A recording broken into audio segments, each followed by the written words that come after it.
Hello and welcome to this recorded Dawn Busters Taste Challenge. Having some internet problems. I don't know what's going on. It's not connecting, so I have to record this, try to get that fixed soon, we hope. It's been down for going on 2 hours. Anyway, we have two whiskeys. This is Larceny Kentucky Straight Bourbon Wheated Whiskey. Very special small batch. I don't know how small of a batch it is, but that's what they call it. Anyway, it's from Heaven Hill. It was introduced in 2012. They use wheat as the secondary grain instead of rye, so it's what they call a wheated whiskey, making it softer and the mouthfeel less spicy like you would get with rye. I've been pleased with it. My friend David got it for $13. Normally it's $26, so he got it for half price at a local store. He wasn't too thrilled with it. I liked it a lot. Scored it an 8. Now here's an unusual competitor. This is Virginia Black.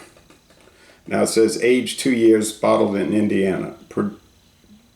It's produced in Lawrenceburg, Indiana. That's Midwest Grain Products for this small company. American whiskey. Now, it is a blend of 2-year, 3-year, and 4-year aged bourbon, but I think they cannot call it bourbon because it seems like they might have flavoring added. And now blended bourbon can have flavoring added, but it's not blended, because blended bourbon means it's straight bourbon blended with at least 51% straight bourbon blended with grain neutral spirits. This is 3 bourbons. And I also think they add coloring, perhaps. This boutique whiskey. Now I got this half-size bottle for $5. That's Savannah discount. So I got 2 bottles for $10. The normal price for 750 milliliters around here is like $38. So we got it for an unusually low price. I don't think it's going to be much of a challenge anyway, because it has such an unusual flavor.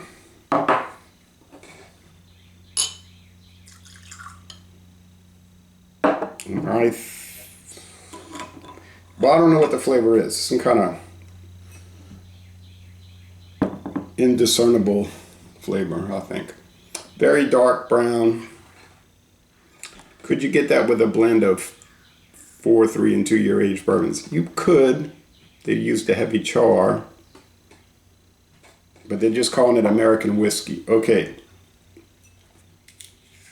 Get the paper cover off of it. Real cork here. Make sure I keep that moisturized.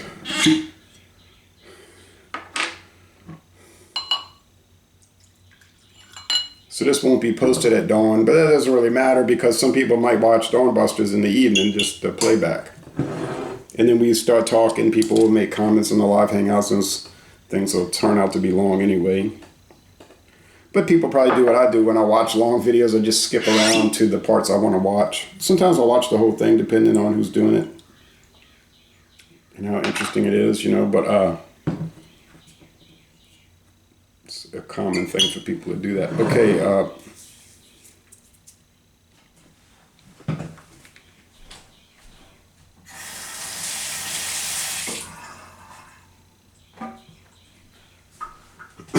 hopefully we'll be back online soon. All right. You can see the Larceny is lighter. It's just amber, and this is that dark red, almost mahogany.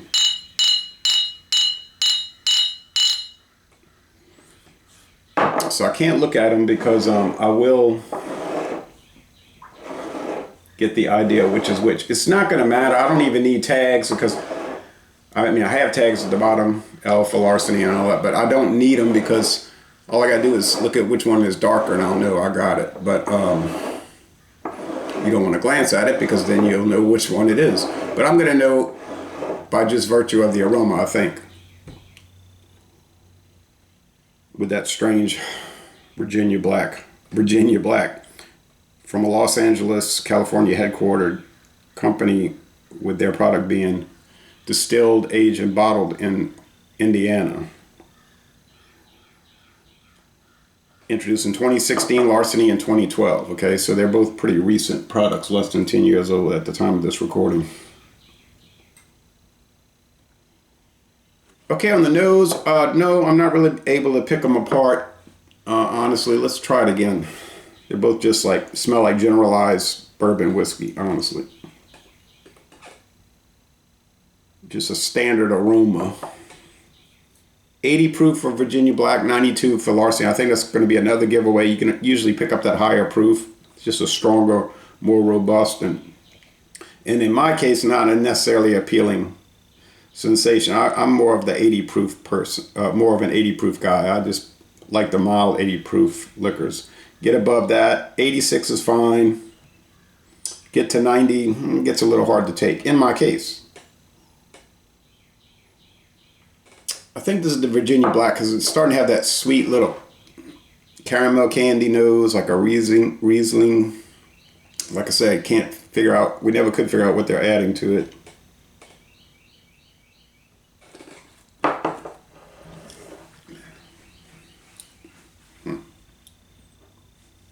Vanilla, oak, corn, whiskey. I guess the wheat will soften it, of course. Couldn't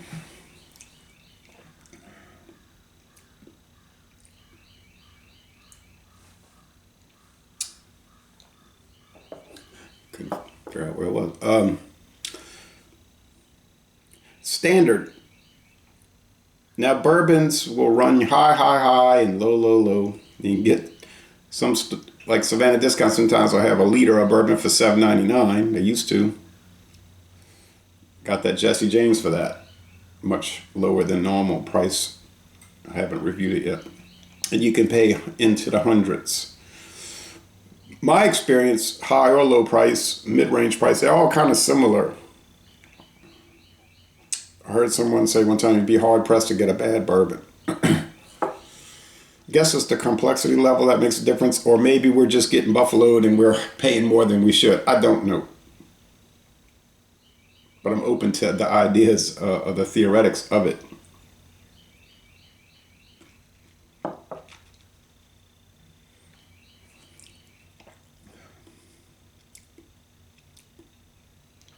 This one doesn't have the vanilla and the intense woodiness. This kind of has that caramel candy.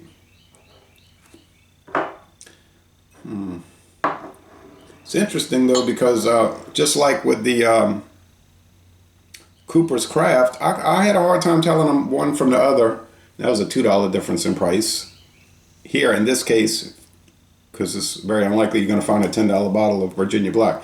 We're looking at $38, $38 versus $26. So $11 is Virginia Black, $11 better. I'll say before I even tasted this, no, it is not worth it. It's good, it's fine, but I would have never bought it for $37, $38. If I had, I wouldn't have bought it. It just looked like some 1986 JCPenney perfume bottle, honestly. Not a bad look. Got a mirror on the front. It's kind of strange, but trying not to look down. It's like there's a mirror. It's well, you can see that. But for $10, well, what's the risk? There is none, really. And it did work out. They're both pretty soft, so for all I know, Virginia Black could be wheated. They don't tell you anything, they just say bourbon. 2, 3, and 4 year aged bourbon. They don't even say it's straight bourbon, so it could just be, could have aged them in, I don't know. I just don't know. It's a peculiar thing. It's hard to figure out what the legal ramifications are with it. Meaning, what were the violations of the law, regulations that made them call it American whiskey instead of bourbon? That's all. I don't want to keep harping on that, but it would be nice to know, but I guess we'll never know. We could just try to make good guesses. Honestly, the flavor difference is not as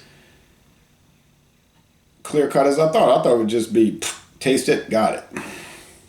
Is that a knock against Virginia Black? I think it's more of a knock against Larceny, which may not differentiate itself as much as I was thinking it was doing, and something like that. I'm gonna try it one more time. This is tough. You never know about the blind taste test till you do the blind taste test. You can say, "Oh yeah, I know." Well, try it, and you may not know as much as you think.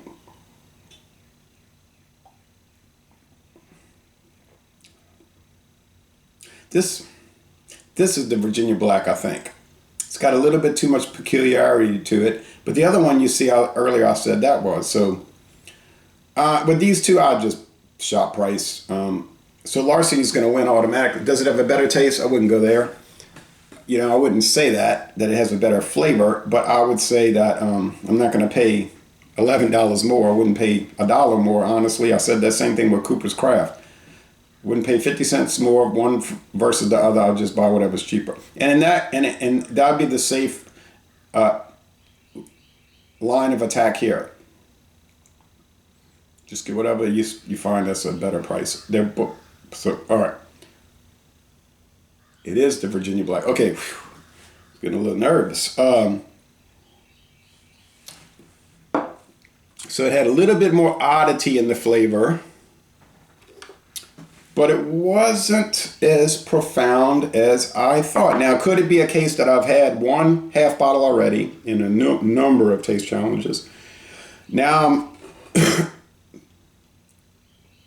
about 35% down through this bottle, and I've gotten used to it. So I'm so used to it that it's not coming across to me as a strange thing as much as it used to when I first tried it. It could be that. That's a mystery in itself. And then I said another factor, I said that earlier, could be that just that the Larceny does not stand out so much against other bourbon whiskeys. There's so many different variables, it's hard to pin down what is the key variable, or if there is any key variable here. That's what makes it so fascinating and interesting. But nonetheless, Larceny wins, not by flavor, honestly. It just wins on price. In this case, in this particular case only. Can't say that for the Cooper's Craft because it's basically the same price. So, and $2 that could fluctuate state to state, even town to town. So when you get that close in price, you can't really, doesn't mean anything. Does Midwest Grain Products have a handle on making good whiskey? They sure do. They make it for all. They do have their own brands now. They're not particularly well known. And they're just getting started in that. And they were even saying that they weren't sure how it was going to go. They bought Luxco in Missouri, St. Louis, to take control of brands, maybe so they wouldn't have to worry about developing their own. And I guess they might have already been doing a lot of the contract distilling for Luxco, so it might have been a perfect fit. But they make their big money on contract distilling, and a lot of times for craft distillers. But they do a very good job. That distillery is opened in 1847. It was a Seagram's distillery for the longest time. Not originally, because Seagram's started after 1847, but they acquired it, and it's a huge facility, huge liquor plant. And since Seagram's went out of business in 2000, when it became an independent distillery, I think it shut down for like a moment. And then it was acquired by Midwest Grain Products. And I think they started their main headquarters in Kansas. But Kansas is more of a developmental operations out there, where they do a lot of food, because that's another part of their company is food development, commodities. So you can check their website out. It's pretty interesting. It's actually very interesting. All right, anyway, that's it. So sometimes you think you know, but then you find out you don't know, but then you might end up knowing by repeated taste challenges and being open-minded about it.